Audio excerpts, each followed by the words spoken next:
Salut à tous, le journal du foot de ce mercredi 25 septembre. On connaît la raison du retard de Neymar lors de l'entraînement organisé mardi au Camp des Loges. Comme l'explique le journal Le Parisien, le Brésilien avait tout simplement une audition avec la police judiciaire liée à son altercation avec un supporter rennais en avril dernier au Stade de France. Le joueur avait bien prévenu ses dirigeants.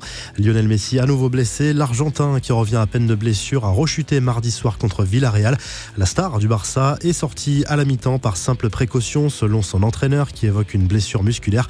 Antoine Griezmann, lui, a marqué de la tête sur un corner de Messi justement dès la 6e minute. Le champion du monde s'est précipité dans les bras de son coéquipier pour célébrer ce but et faire taire les rumeurs sur leur relation supposée tendue. Qui succédera à Matthijs de Ligt ? 40 joueurs ont été nommés mardi pour le prix de Golden Boy 2019. Cette récompense inventée par Tuttosport désigne le meilleur joueur de moins de 21 ans de la planète. 7 Français figurent dans cette liste, dont Matteo Guendouzi, Michael Cuisance, Alban Lafont ou encore le Marseillais Boubacar Kamara.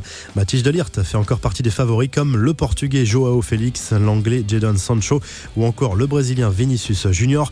Retour également sur la soirée des trophées The Best 2019. Le détail des votes des 3 finalistes. Le lauréat Lionel Messi avait choisi dans l'ordre le trio Mané, Ronaldo, De Jong.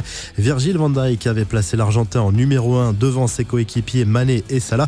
Et de son côté, Cristiano Ronaldo a zappé complètement Messi de son top 3 en votant pour Matthijs de Ligt, Frenkie de Jong et Kylian Mbappé. Quelques infos en bref et en images. En Italie, cette vidéo de Mario Balotelli qui est devenue virale mardi soir alors que l'Italien semble fumer une cigarette dans le vestiaire avant le match entre Brescia et la Juve. L'action est très furtive et le doute est permis. Les amis du joueur ont démenti auprès du Corriere della Sera en précisant que l'objet porté à la bouche était un crucifix en hommage à son père décédé. Cette stat qui prouve que Zlatan Ibrahimovic est comme le bon vin, il se bonifie avec le temps. La preuve avec ce tableau du Sun qui montre que le Suédois est 2 fois plus efficace depuis qu'il a passé la barre des 30 ans. 300 buts après ce cap contre 232 avant son 30e anniversaire. Paul Pogba a fait un petit tour chez le coiffeur. Le champion du monde a opté pour la couleur avec du rouge et du jaune au-dessus de ses initiales. Commentaire très drôle de Samuel Umtiti. Ah merde, il est de retour, a écrit le défenseur du Barça sur Instagram. L'UEFA a officialisé le nom de la nouvelle Coupe d'Europe qui verra le jour en 2021. En anglais, elle s'appellera Europa Conference League. Elle réunira 32 équipes et le vainqueur sera qualifié pour l'Europa League l'année suivante. Un club français disposera directement d'une place. Le nouveau défi de Jérémy Ménez qui rejoint pour une saison le Paris FC. L'attaquant de 32 ans était libre de tout contrat depuis son aventure mexicaine. La revue de presse, le journal de l'équipe consacre sa une à Golovin, auteur d'un doublé et d'une passe décisive lors du derby face à Nice.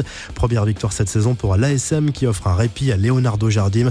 En Italie, la Gazzetta dello Sport place Pjanic en une. Le milieu de terrain de la Juve a été décisif mardi soir à Brescia. Le journal présente également les 2 projets encore en course pour le futur San Siro. En Espagne, la superbe une de As sur Karim Benzema. Le buteur français porte vraiment le Real Madrid depuis le début de la saison. De son côté, le Mundo Deportivo salue le succès du Barça en championnat contre Villarreal 2-1 avec Messi et Griezmann en une. Vous retrouvez toute l'actu foot sur topmercato.com, l'appli Top Mercato. Et un grand merci à tous. La chaîne YouTube de Top Mercato vient de franchir la barre des 600 000 abonnés. C'est grâce à vous. On se retrouve dès demain pour un nouveau journal du foot.